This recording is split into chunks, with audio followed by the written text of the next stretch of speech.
What I don't know if you heard in the very beginning is he said, not a lot of people in the sandbox are alive today. So that's something that a lot of our young men have to live with, and it's just not right. It just isn't right.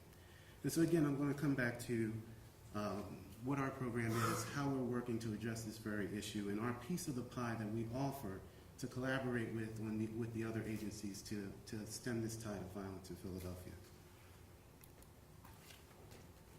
So the when. What we've identified and what we feel is an important place is that of the emergency department.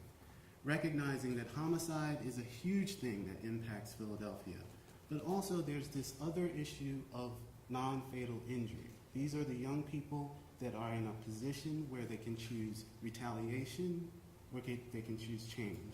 And we feel that we have an opportunity in the emergency department to help them move toward change and not retaliation. So the way I see it from where I stand in the emergency department, young people come into the emergency department, they're shot, stabbed, assaulted. In some instances, they die, unfortunately, despite our heroic efforts. Sometimes they're treated and released, which is usually the standard of care if there isn't anything else that warrants them being admitted to the hospital. If the injury is severe enough, then they do in fact they may have to have surgery, and they're admitted to the hospital. And in some instances, they might get some additional psychosocial services, but that's not guaranteed.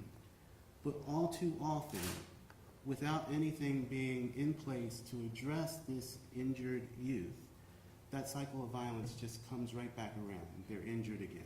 And in some instances, they're killed. There's one study there are two studies that demonstrated that 44% of victims that have suffered a penetrating injury, at 5 years, they're re-injured. That same population, 20% are dead.